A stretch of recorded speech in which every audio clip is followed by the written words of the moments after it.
और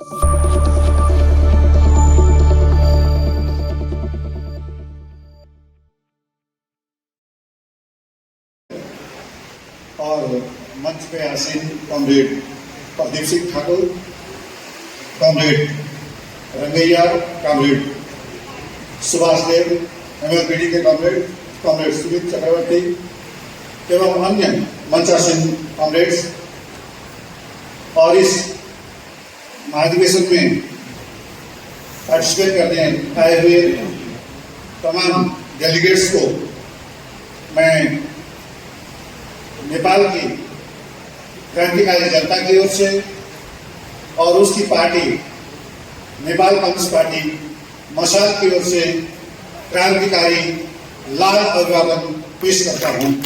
अभिवादन। कॉमरेड्स,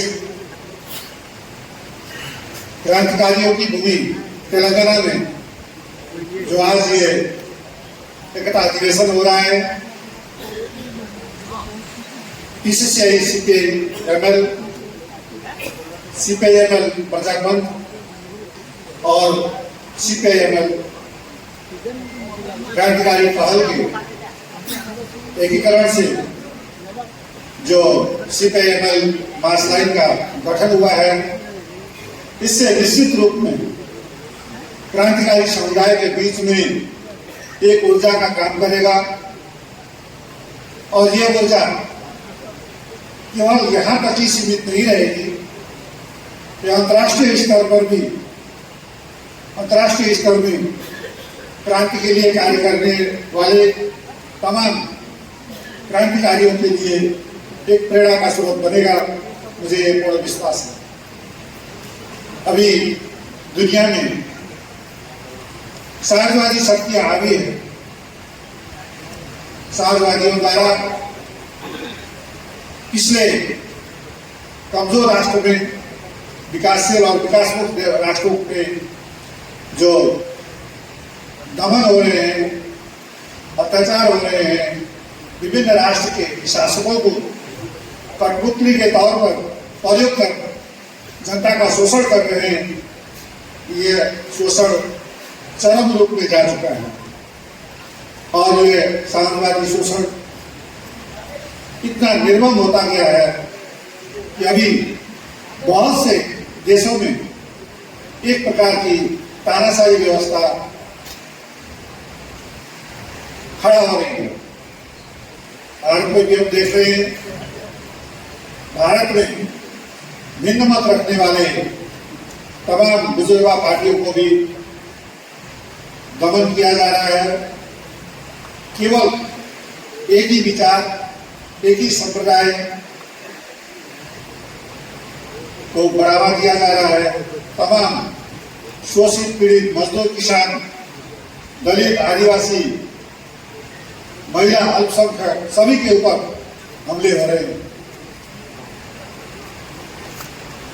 भारत में ही नहीं, नेपाल में भी अभी कमोबेश यही स्थिति है। नेपाली जनता ने लंबे समय में संघर्ष करके नेपाल में राजतंत्र को खत्म किया और गणतंत्र की स्थापना की है। लेकिन अभी नेपाल का गणतंत्र पूर्ण रूप से स्थापित नहीं हुआ है। उसको उखाड़ करके पुनः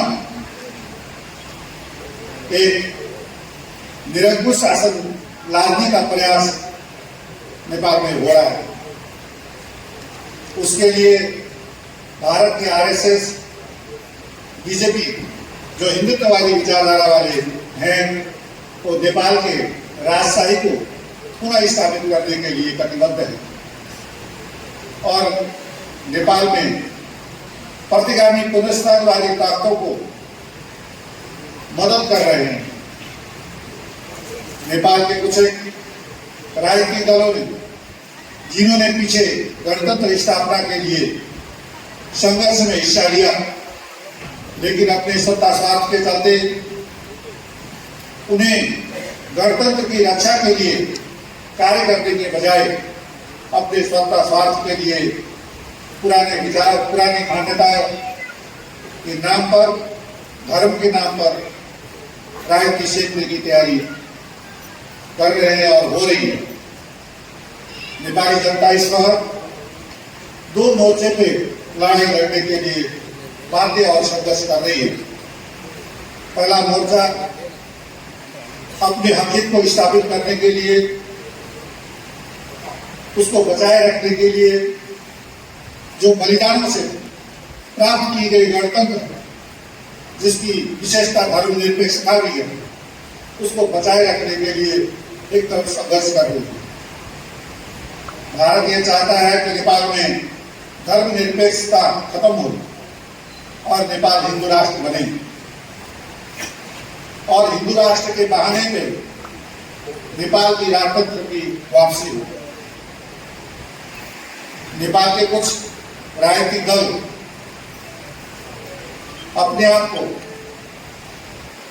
घोषित रूप में तो धर्मनिरपेक्ष कहते हैं, लेकिन व्यवहार में हम देखते हैं वो धर्म के सहारा लेकर के जनता को धर्म के आधार पर अपने में शामिल करते हैं, और जनता की इच्छा के नाम पर एक जो धार्मिक स्वतंत्रता है उसको खत्म करके हिंदू राष्ट्र के निर्माण के लिए अंदर अंदर षड्यंत्र हो रहा है।